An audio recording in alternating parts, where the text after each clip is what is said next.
My dear students and all the viewers, welcome to my class. This is Mohammad Bonir Islam, Senior English Teacher, Kumila Modern High School. Today, I will take a class on changing sentence. Before going on my class, I would like to thank my Honorable Headmaster Akhtar Hussain sir for arranging such classes in pandemic situation of COVID-19. Today, I'll discuss how to change compound sentence into complex and simple one. For your better understanding, I will conduct my class in Bangla. প্রিয় শিক্ষার্থীরা, তোমরা ইতিমধ্যে জেনেছো complex, compound, simple সেন্টেন্সগুলো হচ্ছে স্ট্রাকচারে তিন ধরনের sentence. এখন এই সেন্টেন্সগুলো একটা রূপ থেকে আরেকটা রূপ নিতে হলে তোমাদেরকে আগে বুঝতে হবে কম্পাউন্ড সেন্টেন্স, কমপ্লেক্স সেন্টেন্স এবং সিম্পল সেন্টেন্সের মধ্যে যে গ্রাউন্ড ডিফারেন্স, এই গ্রাউন্ড ডিফারেন্সগুলো জানতে হবে। ওকে, এর আগে তোমরা জেনেছো কম্পাউন্ড সেন্টেন্স হচ্ছে একাধিক প্রিন্সিপাল ক্লজ দ্বারা গঠিত সেন্টেন্সগুলো হচ্ছে কম্পাউন্ড সেন্টেন্স। কমপ্লেক্স সেন্টেন্স হচ্ছে একটা প্রিন্সিপাল ক্লজ এবং এক বা একাধিক সাবঅর্ডিনেট ক্লজ মিলে যে সেন্টেন্সগুলো, এগুলো হচ্ছে কমপ্লেক্স সেন্টেন্স। আর সিম্পল সেন্টেন্স হচ্ছে যেই সেন্টেন্সে শুধুমাত্র একটা ক্লজ থাকবে এবং সেই ক্লজটা হবে প্রিন্সিপাল ক্লজ। ওকে, তাহলে আমরা আমার এই কথা থেকে তোমরা নিশ্চয়ই বুঝতে পেরেছো কম্পাউন্ড সেন্টেন্স এবং কমপ্লেক্স সেন্টেন্সের মূল পার্থক্য হচ্ছে দুইটা ক্লজের মধ্যে, যেখানে কম্পাউন্ড সেন্টেন্সে প্রত্যেকটা ক্লজ হচ্ছে প্রিন্সিপাল ক্লজ আর কমপ্লেক্সে একটা মাত্র প্রিন্সিপাল ক্লজ, আর বাকি যে ক্লজ সবগুলো হবে সাবঅর্ডিনেট ক্লজ। তো যেহেতু তোমার এসএসসি পরীক্ষার্থীদের জন্য শুধুমাত্র দুই ক্লজের বাক্যগুলো আসে, তা তোমরা এত উপরে ক্লাসগুলো চিন্তা না করে তোমরা আপাতত শুধু এই দুই ক্লজের বাক্যগুলোর দিকে একটু লক্ষ্য করো। আমি প্রথমে একটা তোমাকে বাক্য লিখছি, দেখো। হি is very week and he can't walk. এই যে এই বাক্যটা আমি লিখলাম, এটা একটা কম্পাউন্ড সেন্টেন্স। তার কারণ হচ্ছে দুইটা ক্লজ এন্ড একটা কনজাংশন দ্বারা যখন যুক্ত থাকবে দুইটা, তখন এটা হবে কম্পাউন্ড। কারণ এখানে দেখো একটা প্রিন্সিপাল ক্লজ রয়েছে, এই পাশে একটা প্রিন্সিপাল ক্লজ রয়েছে। তাহলে দুইটা প্রিন্সিপাল ক্লজ যেহেতু রয়েছে, এটা কম্পাউন্ড সেন্টেন্স নিঃসন্দেহে। তাহলে আমাকে এখন এটাকে কমপ্লেক্সে নিতে হবে।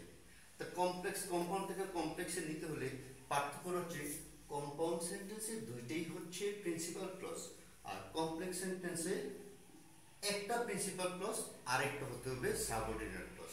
তাহলে আমাকে চেঞ্জ করতে হবে কি? চেঞ্জ করতে হবে যে দুইটা প্রিন্সিপাল ক্লজের যে কোনো একটা প্রিন্সিপাল ক্লজকে সাবঅর্ডিনেট ক্লজে প্রকাশ করতে হবে। এখন প্রশ্ন হচ্ছে আমি কোনটা করব? এইটাও প্রিন্সিপাল ক্লজ, এইটাও প্রিন্সিপাল ক্লজ। তোমরা বাক্যগুলো লক্ষ্য করলে দেখতে পারবে কম্পাউন্ড সেন্টেন্সে যে দুইটা ক্লজ থাকে, একটা কারণ আর একটা ফলাফল, অথবা একটা আগের কাজ নির্দেশ করবে, একটা পরের কাজ নির্দেশ করবে। এই দুই ধরনের বাক্যগুলোই সাধারণত প্রিন্সিপাল ক্লজ আকারে থাকে। এখন এইখানে যখন আমরা দেখি he is very weak, he can't walk, তাহলে এটা আগে পরের কোনো ঘটনা, এটা হচ্ছে কারণ আর এটা হচ্ছে ফলাফল। তাহলে আমরা যদি কারণ চেঞ্জ করি, ফলাফল অটোমেটিকলি চেঞ্জ হবে। যেই ক্লজটা কারণ নির্দেশ করবে, এই ক্লজটাকে চেঞ্জ করতে হবে, অর্থাৎ এই প্রিন্সিপাল ক্লজটাকে সাবঅর্ডিনেট ক্লজে প্রকাশ করতে হবে। অথবা যদি আগের পরে বোঝা যে কাজটা আগে ঘটবে, এই ক্লজটাকে সাবঅর্ডিনেট ক্লজে প্রকাশ করতে হবে। কারণ আমার মূল রুলস হচ্ছে একটা প্রিন্সিপাল ক্লজ রেখে বাকিটাকে সাবঅর্ডিনেট ক্লজ করতে হবে। এখন প্রিন্সিপাল ক্লজকে সাবঅর্ডিনেট ক্লজের পার্থক্য নিতে হলে শুধুমাত্র একটা কানেক্টর যদি আমরা প্রিন্সিপাল ক্লজটার সামনে সাবজেক্টের আগে বসিয়ে দিতে পারি, তাহলে কিন্তু এটা একটা প্রিন্সিপাল সাবঅর্ডিনেট ক্লজ হয়ে যাবে। আবার লক্ষ্য করো, যদি একটা প্রিন্সিপাল ক্লজের পূর্বে একটা কানেক্টর ব্যবহার করতে পারি, তাহলে কানেক্টরটার কারণে এটা হয়ে যাবে সাবঅর্ডিনেট ক্লজ, তখন কিন্তু এটা হয়ে যাবে একটা কমপ্লেক্স সেন্টেন্স। তাহলে আমরা দেখবো এই যে দুইটা ক্লজ, এটা কারণ বোঝায়, এটা ফলাফল বোঝায়। তাহলে এটা সাবঅর্ডিনেট ক্লজ করতে হলে আমি প্রথমে একটা কানেক্টর হিসেবে আনতে হবে সিন্স, এজ, ফর, অথবা বিকজ, চারটার যে কোনো একটা, বিকজ অফ শুধু বিকজ কিন্তু প্রিপোজিশন বুঝাবে না। তাহলে দেখো এই কারণ গঠিত যদি দুইটা ক্লজের মধ্যে একটা কারণ একটা ফলাফল বোঝায় তখন আমরা কানেক্টর হিসেবে আনবো সিন্স, এস, ফর অথবা বিকজের যে কোনো একটা অংশ, তারপর আনার পর হি ইজ ভেরি উইক। তাহলে অর্থটা হলো কি, যেহেতু সে খুবই অসুস্থ, তাহলে এটা কিন্তু সম্পূর্ণ অর্থ প্রকাশ করতে পারতেছে না, তাহলে এটা হচ্ছে একটা সাবঅর্ডিনেট ক্লজ।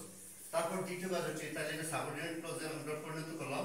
দ্বিতীয় যে কনজাংশন থাকবে, কম্পাউন্ড সেন্টেন্সে কনজাংশন থাকবে, কনজাংশনের জায়গায় একটা কমা বসবে, তারপর কমা বসার পর বাকি যে ক্লজটা আছে, হি can't walk, since he is very weak he can't walk, তাহলে এটা হয়ে গেল একটা প্রিন্সিপাল ক্লজ।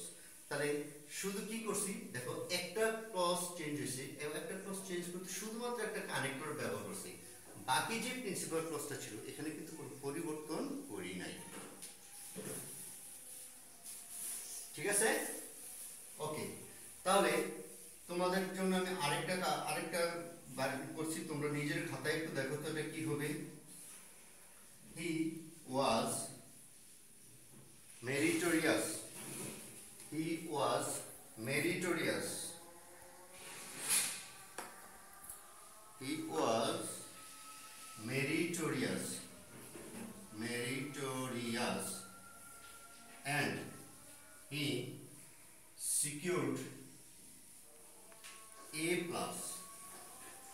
বাক্যটা আবার লক্ষ্য করো, he was meritorious and he secured A plus।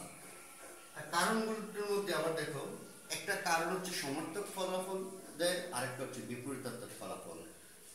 যদি সমার্থক ফলাফল, এখানে কিন্তু উইক হওয়ার কারণে সাধারণত হারতে পারে, এটা সমার্থক ফলাফল।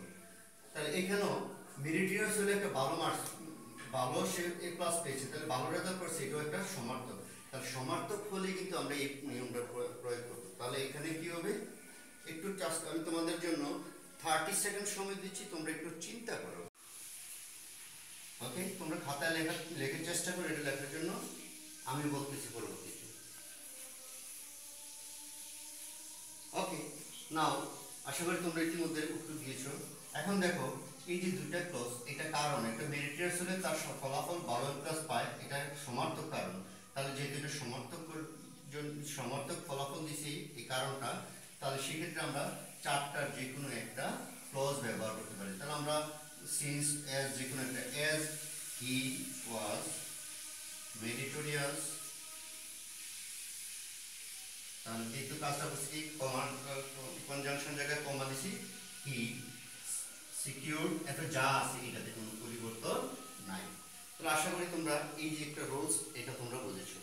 এখন আমরা দেখো আরেকটা নিয়ম নিয়ে আলোচনা করতেছি। নিয়মটা হচ্ছে, এখানে আমরা দিলাম সমার্থক ফলাফল, কিন্তু আমি দিলাম হি worked very hard but couldn't shine in life। এই বাক্যটা লক্ষ্য করো, সে কঠোর পরিশ্রম করছে কিন্তু জীবনে সফল হয়নি। তাহলে সে কাজ করছে কঠোর, এটার ফলাফল আসার কথা ভালো, সফল হওয়া, কিন্তু এখানে দেখা যাচ্ছে সে সফল হয়নি। তাহলে এখানে কারণটার বিপরীত ফলাফল দিছে, ফলাফলটা হচ্ছে বিপরীতার্থ। তাহলে আমরা একটু আগে লক্ষ্য করছিলাম সমার্থক কারণ যদি হয় তখন আমরা কানেক্টর হিসেবে ব্যবহার করছি সিন্স, এজ, ফর অথবা বিকজ। কিন্তু যদি এই ফলাফলটা বিপরীতার্থক কারণ দেয় তাহলে সেই ইয়াটা হবে কি, দো অথবা অল। কানেক্টর হিসেবে আমরা দো অথবা অল দো, পার্থক্য নেই। তারপর দো হি worked hard, work very hard, এখানে কানেক্টর ছিল এন্ড, এখানে কানেক্টর হচ্ছে বাট, কমা, তাহলে বাটের জায়গায় কমা, তারপর প্রিন্সিপাল ক্লজ থেকে সাবজেক্ট আসবে, কারণ এটা এই সাবজেক্টটা রিপিট হবে, হি কুডন্ট শাইন ইন লাইফ। তাহলে শুধু দুই ক্ষেত্রে দেখো পার্থক্য, শুধু একটা কানেক্টর আমি আনছি আর কনজাংশন জায়গায় একটা কমা ব্যবহার করছি। দুই ধরনের বাক্যে দুই ধরনের কানেক্টর, যদি তার সমার্থক ফলাফল দেয় তাহলে আমরা কানেক্টর হিসেবে আনবো সিন্স এস ফর বিকজ, আর যদি এটা আমরা বিপরীতার্থক ফলাফল হয় তাহলে এখানে আমরা কানেক্টর হিসেবে আনবো দো অথবা অলদো। তাহলে আমরা দুই ধরনের বাক্যগুলো সিম্প কম্পাউন্ড থেকে কমপ্লেক্স কিভাবে নিতে হয় আমরা এটা বলে গেলাম। এখন প্রশ্ন হচ্ছে আমি কম্পাউন্ড থেকে যদি সিম্পল নিতে হয় তখন কি করব? তাহলে ওই আমার যে এই যে গ্রাউন্ড ডিফারেন্স সেখানে যেতে হবে। আমরা জানি কম্পাউন্ড থাকে একাধিক ক্লজ আর সিম্পল থাকে মাত্র একটা ক্লজ। তাহলে এই যে কম্পাউন্ড প্রথম নিচের বাক্যটা লক্ষ্য করে এই দেখো দুইটাই কম্পাউন্ড সেন্টেন্স, দুই রকম সেন্টেন্স, একটা হচ্ছে সমার্থক ফলাফল দিছে আর একটা দিচ্ছে বিপরীতার্থক ফলাফল। তাহলে এই ধরনের বাক্যগুলো দুইটাই কারণগত ক্লজগুলো চেঞ্জ হবে। কিভাবে চেঞ্জ হবে? ওইখানে আমরা প্রিন্সিপাল ক্লজ কমপ্লেক্স দিয়ে প্রিন্সিপাল ক্লজকে সাবঅর্ডিনেট ক্লজে পরিণত করছি, কিন্তু এখন ক্লজ এই যেটা পরিবর্তনযোগ্য এটা ক্লজ রাখা যাবে না, এটাকে ফ্রেজ করে দিতে হবে। এটাখানে কারণ সিম্পল সেন্টেন্স আমরা জানি এক ক্লজের বাক্য, তাহলে এই যে এই অংশটা হি ওয়াজ মেরিটোরিয়াস এই অংশটা এটা একটা ক্লজ, এটাকে আর ক্লজ রাখা যাবে না, তা এটাকে একটা ফ্রেজে পরিণত করতে হবে। তা তোমরা ইতিপূর্বে জানো ফ্রেজ এবং ক্লজের মধ্যে পার্থক্য হচ্ছে একটা ক্লজের সাবজেক্ট থাকে ভার্ব থাকে, কিন্তু ফ্রেজে কোনো সাবজেক্ট থাকতে পারবে না, ফিনিট ভার্বও থাকতে পারবে না। তাহলে আমি যখন এটা ক্লজ ফ্রেজে পরিণত করব তখন দুইটা সেন্টেন্স দুইটা ক্লজের সাবজেক্ট যদি এক হয় প্রথমটার সাবজেক্টটা পুরোপুরি ওমিট করে দেবো, এটা আর বসাবো না। তাহলে হি এখানেও হি এখানেও দুইটা সাবজেক্ট এক হওয়ার কারণে এই সাবজেক্টটা আমি বসাবো না। তারপর যে ভার্ব রাখা যাবে না, তাহলে এখানে যে ভার্বটা থাকবে ভার্বটার সাথে আইএনজি বসাই দিলে এটা হয়ে যাবে একটা জিরান ফর্ম, তখন আর এটা ভার্ব হবে না। তাহলে ওএম ইজ আর বি ভার্বের সাথে আইএনজি ব্যবহার করলে বিং হয়ে যাবে। তারপর হচ্ছে কি মেরিটোরিয়াস, তাহলে দেখো এই যে হি ওয়াজ মেরিটোরিয়াস চেঞ্জ হইলো বিং মেরিটোরিয়াস, বিং মেরিটোরিয়াস। তারপরে এই যে এখন আর এটা কিন্তু ক্লজ না, এখন হয়ে গেল একটা ফ্রেজ। তারপর এই যে কনজাংশন দুই ক্লজ যুক্ত করার জন্য কনজাংশন উঠে যাবে পরবর্তী ক্লজটা হি সিকিউরড এ প্লাস, বিং মেরিটোরিয়াস হি সিকিউরড এ প্লাস। ওকে, এখন দেখো এই বাক্যটা লক্ষ্য করো, এখানে দেওয়া আছে এটাও কারণ এটাও ফলাফল, নিচেরটাও কারণ ফলাফল, দুইটার মধ্যে পার্থক্য এটা হচ্ছে কারণের সমার্থক ফলাফল আর এটা হচ্ছে কারণের বিপরীতার্থক ফলাফল। তাহলে বিপরীতার্থক ফলাফল একই পরিবর্তন, অর্থাৎ আমার এই যে প্রিন্সিপাল ক্লজটা যেটা কারণ নির্দেশ করবে এই কারণ নির্দিষ্ট ক্লজটাকে আমি ক্লজ রাখতে পারবো, এটাকে ফ্রেজে পরিণত করতে হবে। ঠিক ফ্রেজে পরিণত করতে হলে আগের মতোই সাবজেক্ট রাখা যাবে না, এই ভার্বটা রাখা যাবে না, দুইটাকে ভেরিশ করবে কিভাবে? সাবজেক্ট যেহেতু দুটো ভিন্ন যেহেতু তাহলে এই সাবজেক্টটা আমি রাখবো না, ভার্ব যে ভার্বটা আছে ভার্বটার উঠাইতে হইলে কিন্তু সেক্ষেত্রে বিপরীতার্থক ফলাফল দিলে একটা প্রিপোজিশন আনতে হবে, ইনস্পাইট অথবা ডেসপাইট। ইনস্পাইট দিলে আমরা শুধু ইনস্পাইট ব্যবহার করবো, আর ডেসপাইট দিলে ডেসপাইট অফ। তাহলে হয় ইনস্পাইট ব্যবহার করবো নাহলে ডেসপাইট অফ ব্যবহার করবো। কখন? যদি কম্পাউন্ড সেন্টেন্সের কারণটা যদি বিপরীতার্থক ফলাফল দেয় তখন আমরা প্রিপোজিশন হিসেবে ইনস্পাইট অথবা ডেসপাইট অফ ব্যবহার করব। তারপর এটা ব্যবহার করার পর সাবজেক্ট উঠিয়ে দিব, ভার্বটা যে আছে ভার্বটার সাথে আইএনজি, কারণ যে কোন তাহলে দেখো একটা ক্লজকে ফ্রেজে পরিণত করতে হলে মূল কারণ হচ্ছে ফিনিট ভার্বটা উঠিয়ে দিতে হলে ভার্বের সাথে আইএনজি, যেই ভার্বটা থাকে ভার্বের সাথে আইএনজি, অর্থাৎ ভার্বের এক নম্বরের সাথে আইএনজি, ভার্বের অন্য কোনো ফর্মের সাথে আইএনজি যুক্ত হবে না। তাহলে ওয়ার্কিং ইনস্পাইট অফ ওয়ার্কিং বাকি যা আছে ভেরি হার্ড, তারপর কমা বাটের জায়গায় কমা, এই সাবজেক্ট আবার আসবে কারণ প্রিন্সিপাল ক্লজের সাবজেক্ট অবশ্যই লাগবে, but he couldn't shine. In spite of তার কঠোর পরিশ্রম করা সত্ত্বেও সে জীবনে সফল হতে পারেনি। তাহলে দুই ধরনের বাক্য আমি দেখাইলাম, দুই ধরনের আমি একসাথে কিভাবে সিম্পল কিভাবে কমপ্লেক্স নিতে দুটো একসাথে দেখাচ্ছি। আশা করি এই যে দুই ধরনের যেটা কারণ গঠিত এবং ফলাফল গঠিত ক্লজ দিয়ে যে বাক্যগুলো থাকবে সেক্ষেত্রে দুই ধরনের বাক্য থাকবে, একটা সমার্থক ফলাফল দেবে একটা বিপরীতার্থক ফলাফল দেবে। সমার্থক ফলাফলটা যদি আমরা পরিবর্তন করতে হয় তাহলে আমরা লক্ষ্য করি এখানে কমপ্লেক্স দিলে সমার্থক ফলাফলে আমরা সিন্স এস ফর বিকজ আর যখন আমরা বিপরীতার্থক ফলাফল দেয় সেখানে কানেক্টর হিসেবে দো অথবা অলদো আছে। আবার যখন আমি এটা সিম্পলে নিলাম তখন এই বিপরীতার্থক ফলাফলের জায়গায় প্রিপোজিশন হবে ইনস্পাইট অফ অথবা ডেসপাইট অফ আনছি। তারপর ওই নিয়ম ভার্ব বেনিশ করার নিয়ম ক্লজকে বেনিশ করার নিয়ম একই, সাবজেক্ট উঠে যাবে, ভার্বের সাথে আইএনজি উঠে যাবে। আর যখন আমরা সমার্থক ফলাফল তখন আমরা বিং ব্যবহার করছি। আবার তুমি ইচ্ছা করলে এই বিং এর পরিবর্তে এখানে একটা প্রিপোজিশন বিকজ অফ দিতে পারো, কোনো সমস্যা নেই। বিকজ অফ বিং মেরিটোরিয়াস, এটা কোনো সমস্যা নেই। তার সমার্থক যদি দেয় তুমি ডেসপাইট অফ, সমার্থক হলে বিকজ অফ ব্যবহার করতে পারবে, আর বিপরীতার্থক হলে ইনস্পাইট অফ। তাহলে বিকজ অফ ছাড়াও হয়, বিকজ অফ দিলেও হবে। আশা করি এই দুইটা নিয়ম তোমরা বুঝতে পেরেছ। ওকে ডিয়ার স্টুডেন্টস, আমি এখন তোমাদেরকে আরেকটা রোল সম্পর্কে নিয়ে আলোচনা করতেছি। সেটা হচ্ছে খুবই ইম্পর্টেন্ট, পরীক্ষা যেগুলো আসে, ধরো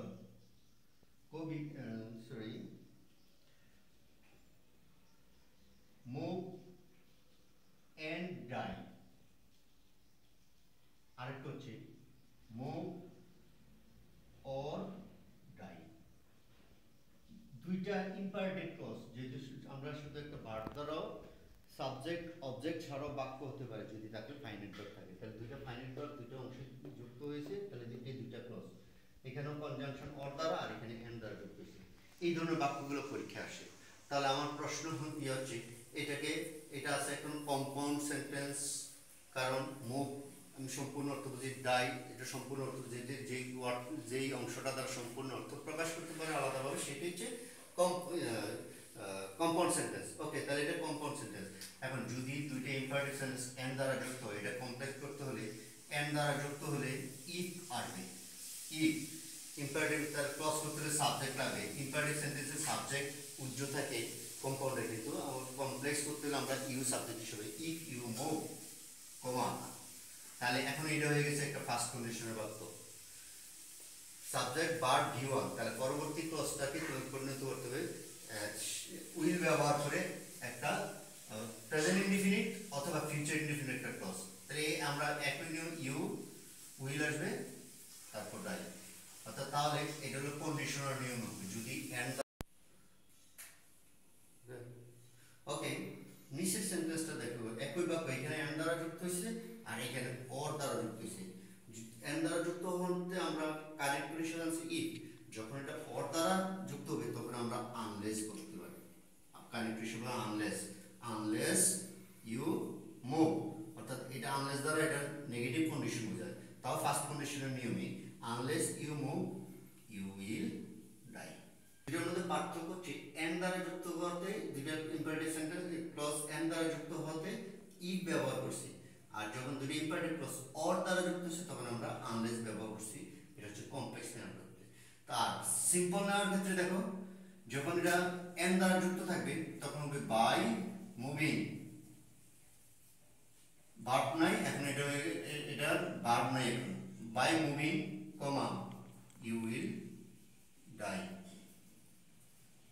অথবা এখানে বাইয়ের পরিবর্তে ফরও দিতে পারো। আর যখন অর দ্বারা যুক্ত থাকবে তখন হবে by without moving comma you will die. তাহলে দেখো একটার সাথে আরেকটার পার্থক্য কিন্তু তেমন কোথাও না, জাস্ট একটা ওয়ার্ডের। আর এখন এই সমগ্র আলোচনা থেকে আমরা এটাই বুঝতে পারছি, একটা সেন্টেন্স থেকে আরেকটা সেন্টেন্স নিতে হলে তোমাকে আগেই বুঝতে হবে সিম্পল সেন্টেন্স, কমপ্লেক্স সেন্টেন্স এবং কম্পাউন্ড সেন্টেন্সের গঠন প্রণালী। আবারও স্মরণ করে দিচ্ছি, সিম্পল সেন্টেন্স এক ক্লজের বাক্য, তাহলে কমপ্লেক্স অথবা কম্পাউন্ড যদি দুইটা ক্লজ থাকে একটা ক্লজ ফিনিশ করে দিতে হবে। যখন কম্পাউন্ড থেকে কমপ্লেক্স নিবে, দুটোর মধ্যে পার্থক্য হচ্ছে কম্পাউন্ডে দুইটা প্রিন্সিপাল ক্লজ আর কমপ্লেক্সে একটা প্রিন্সিপাল ক্লজ একটা সাবঅর্ডিনেট ক্লজ। তাহলে কম্পাউন্ড সেন্টেন্সে যে দুইটা প্রিন্সিপাল ক্লজ আছে তার যে কোনো একটাকে আমরা সাবঅর্ডিনেট ক্লজে নিতে হবে। এইটা হচ্ছে মূল পার্থক্য। ওকে স্টুডেন্টস, আমি আজকে তোমাদেরকে কম্পাউন্ড থেকে সিম্পল এবং কমপ্লেক্সে কীভাবে পরিবর্তন করতে হয় এই নিয়ে আলোচনা করছি। পরবর্তীতে তোমাদের সাথে আরও নতুন কোনো বিষয় নিয়ে আমি আলোচনা করব, এবং সেই পর্যন্ত তোমরা ভালো থাকো, সুস্থ থাকো, বাড়িতে থাকো, নিয়মিত আমাদের ক্লাসগুলো দেখাশোনা করো, এবং সবাই পরীক্ষার জন্য পরবর্তীতে স্কুল খুললে আমাদের বিভিন্ন পরীক্ষা অনুষ্ঠিত হবে, সেই পরীক্ষার জন্য প্রস্তুতি নেবে সেই প্রত্যাশা